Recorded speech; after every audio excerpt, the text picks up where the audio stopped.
అందరికీ నమస్కారం. Welcome to Bharathi TV. Jaganmohan Reddy garu result తర్వాత తాడేపల్లి ప్యాలెస్ నుంచి పులివెందుల, అక్కడి నుంచి బెంగళూరు ప్యాలెస్, యలహంక ప్యాలెస్కి వెళ్ళారు. అక్కడి నుంచి రకరకాల కథనాలు సోషల్ మీడియాని షేక్ చేస్తున్నాయి. అసలు ఏం జరుగుతుంది యలహంక ప్యాలెస్లో అని చెప్పి కెమెరాలు దృష్టి మొత్తం యలహంక ప్యాలెస్ మీదే ఉన్నాయి. నిజంగా జగన్మోహన్ రెడ్డి డీకే శివకుమార్తో కలిసి వైఎస్ఆర్ కాంగ్రెస్ పార్టీని కాంగ్రెస్ పార్టీలో విలీనం చేయబోతున్నాడంటూ కథనాలని వండివచ్చారు కొన్ని మీడియాస్.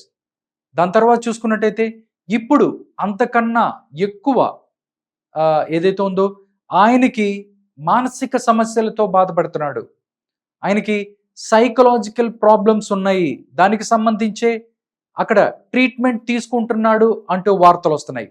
ఇంతకీ నిజంగా బెంగళూరు ప్యాలెస్లో ఒక డాక్టర్ల బృందం ఆయనకి చికిత్స చేస్తుందా అంటే అవుననే మాటలు వినిపిస్తున్నాయి. దీన్ని చూసినట్టయితే మనం టీడీపీ నాయకులు అవ్వచ్చు, లేకపోతే ఎవరైతే జనసేన నాయకులు చాలా రోజుల నుంచి చెప్తున్నారు ఆయన ఒక మానసిక రోగి, దానికి సంబంధించి ఆయన లండన్ మందులు వాడుతూ ఉంటాడు, ఇట్లా చాలా మంది చెప్తున్న పరిస్థితి. ఒక్కసారి అసలు ఆయనకి ఎలాంటి ప్రాబ్లం ఉంది ఏంటి అనేది కూడా రకరకాల వార్తలు సోషల్ మీడియాలో షికారు చేస్తున్న వేళ కొన్ని నిజాలు ఏదైతే ఉన్నాయో తెలుస్తున్నాయి. దీనికి సంబంధించి ఏంటి అనేది వాటి లోతుల్లోకి వెళ్దాం. అనేక మానసిక సమస్యల పుట్ట మాజీ ముఖ్యమంత్రి జగన్మోహన్ రెడ్డి అని చెప్పి చాలా మంది మాట్లాడుకుంటున్న పరిస్థితి వినిపిస్తుంది. ఆయన తన మానసిక సమస్యలకు లండన్లో చికిత్స తీసుకుంటున్నారని, లండన్ నుంచి తెప్పించుకుంటున్న మందులు వాడుతున్నారని చెబుతూ ఉంటారు. ఆయన మానసిక ఆరోగ్యంపై స్వయాన ఆయన చెల్లెలు షర్మిలారెడ్డి కూడా అనుమానాలు వ్యక్తం చేసిన సంగతి తెలిసిందే.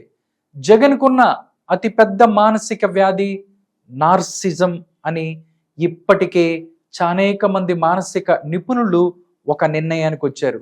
నేనే అందరికంటే ఉన్నత స్థాయిలో ఉండాలి, అందరూ తన కాళ్ల కిందే పడి ఉండాలనేది నార్సిజంలో ఉన్న ప్రధాన లక్షణం.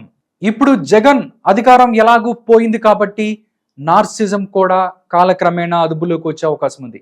అయితే జగన్ చాలా ప్రమాదకరమైన థనాటోఫోబియా అనే మానసిక వ్యాధితో బాధపడుతున్నారని మానసిక వైద్య నిపుణులు చెప్తున్నారు. తనను ఎవరో చంపడానికి కుట్ర చేస్తున్నారని నిరంతరం భయపడుతూ బతకటమే ఈ థనాటోఫోబియా లక్షణం.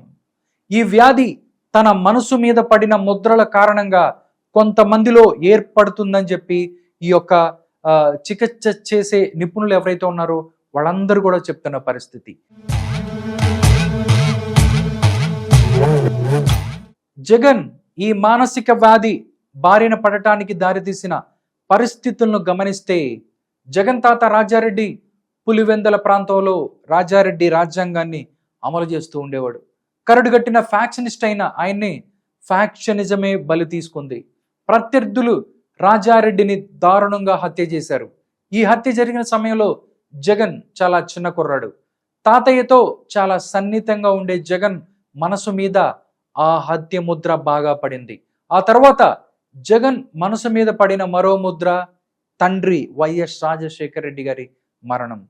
రాజశేఖర రెడ్డిది ప్రమాదవశాత్తు జరిగిన మరణమే అని విచారణలో తేలినప్పటికీ తన తండ్రిని ఎవరో హత్య చేశారనే జగన్ భావిస్తూ ఉంటారు. వైఎస్ఆర్ మరణం సందర్భంగా కూడా తన తండ్రిది హత్యేనని ఆయన ఆరోపిస్తూ వచ్చారు. సరే, సమాజం ఏమని తీర్మానించినప్పటికీ జగన్ దృష్టిలో మాత్రం తన తండ్రిది మూకుమ్మడి హత్యే. ఇలా వైఎస్ఆర్ మరణం కూడా జగన్ మనసు మీద ఎక్కువగానే ప్రభావం చూపించింది. ఇద్దరు తన ఆత్మీయులు అసహజ మరణానికి గురి కావడంతో జగన్లో థనాటోఫోబియా ప్రారంభమై ఉండవచ్చు అని చెప్పి మానసిక నిపుణులు ఎవరైతే ఉన్నారో వాళ్ళందరూ కూడా అభిప్రాయపడుతున్నారు. తాను కూడా తన పెద్దల తరహాలోనే హత్యకు గురవుతాననే భయం ఆయనలో క్రమేపీ పెరుగుతూ వచ్చిందని భావిస్తున్నారు. తాత తండ్రి మరణాలే జగన్ మనసు మీద ప్రభావం చూపిస్తున్నాయని అనుకుంటే ఇంతలోనే జగన్ ప్రాణప్రదంగా భావించే తన బాబాయ్ వైఎస్ వివేకానంద రెడ్డిని ఎవరో హత్య చేయించారు. గిట్టని వాళ్ళు అది జగన్ డైరెక్షన్లో జరిగిన మర్డరేనని అంటూ ఉంటారు, కానీ నేరం బయటపడేంత వరకు మనం ఎవరిని నిందించకూడదు. ఆ విధంగా తండ్రి తర్వాత తండ్రి లాంటి వ్యక్తి తన కుటుంబానికి పెద్ద అయిన వివేకానందరెడ్డి హత్య కూడా జగన్ మనస్సుకు తీరని గాయం చేసి ఉంటుందని, దాంతో ఆయనలో ఉన్న ధనోటోఫోబియా మరింత పెరిగి మానసిక నిపుణులు పెరిగిందని చెప్పేసి మానసిక నిపుణులు ఎవరైతే ఉన్నారో వాళ్ళందరూ భావిస్తున్న పరిస్థితి.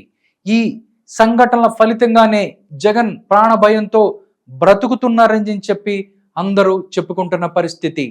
జగన్ ఈ మృత్యు భయంతోనే నిరంతరం అభద్రతాభావంతో బ్రతుకుతూ ఉంటారు. బెంగళూరులో ఉన్న జగన్ ప్యాలెస్ కి భద్రత మామూలుగా ఉండదు. ఇక హైదరాబాద్ లోటస్ పాండ్ ప్యాలెస్ భద్రత గురించి ప్రత్యేకంగా చెప్పాల్సిన అవసరం లేదు. ఇక తాడేపల్లి ప్యాలెస్ భద్రత అయితే మరీ పరాకాష్ట. తాడేపల్లి ప్యాలెస్ చుట్టూ మొత్తం 48 చోట్ల చెక్ పోస్టులు జగన్ ఏర్పాటు చేసుకున్నారు. జగన్ అధికారంలో ఉన్నంత కాలం మొత్తం 934 మందితో భద్రతా ఏర్పాట్లు చేసుకున్నారు. అమెరికా ప్రెసిడెంట్కి కూడా ఇంతమందితో భద్రత ఉంటుందా అంటే డౌటే. జగన్ ఇండియాలో ఉన్నప్పుడే కాదు, ఆయనని ఎవరు గుర్తుపట్టని విదేశాలకు వెళ్ళినప్పుడు కూడా భారీగా భద్రతా ఏర్పాట్లు చేసుకుంటున్నారు. జగన్ అధికారంలో ఉన్నంత కాలం ఆయన ఈ భద్రతకే వేల కోట్ల రూపాయలు ఖర్చు పెట్టారు. ముఖ్యమంత్రి పదవిలోంచి దిగిపోయిన తర్వాత కూడా ప్రభుత్వ ఖర్చుతో అదే భద్రత కొనసాగుతుంది. ఇలాంటి భారీ భద్రతను రాష్ట్ర ప్రభుత్వం ఇప్పుడు సమీక్షిస్తోంది. జగన్ 10 సంవత్సరాల తర్వాత బెంగళూరు ప్యాలెస్కి వెళ్ళాడు. అక్కడ ఏం చేస్తున్నాడు, ఎవరితో మాట్లాడుతున్నాడు అన్నది ఎవ్వరికీ తెలియదు. అక్కడ జగన్ తన చెల్లి షర్మిలతో భేటీ కావాలని ప్లాన్ చేసుకున్నట్టు వార్తలు వస్తున్నాయి. అలాగే కాంగ్రెస్ పార్టీలో తన పార్టీని విలీనం చేసేందుకు డికే శివకుమార్తో మాట్లాడుతున్నాడని చెప్పి అక్కడి నుంచి కూడా వార్తలు వస్తున్నాయి. అలాగే జగన్ తనకున్న మానసిక సమస్యలకు అక్కడ ఒక డాక్టర్ల బృందంచే అక్కడ చికిత్స పొందుతున్నాడంటూ జగన్ సన్నిహితుల దగ్గర నుంచి అందుతున్న సమాచారం ప్రకారం తెలుస్తోంది. అయితే అక్కడ ఏం జరుగుతుంది ఏంటి అనేది కూడా ఎవరికి ఇప్పటిదాకా కూడా చెప్తున్నప్పటికీ అక్కడ ఏం జరుగుతుందని కూడా అక్కడి నుంచి ఎవరైనా ఇప్పుడు దాకా బయట పెట్టని పరిస్థితి. అయితే ఏది ఏమైనప్పటికీ జగన్ తన మానసిక సమస్యల నుంచి సాధ్యమైనంతగా త్వరగా బయటపడాలని ఆశిద్దాం.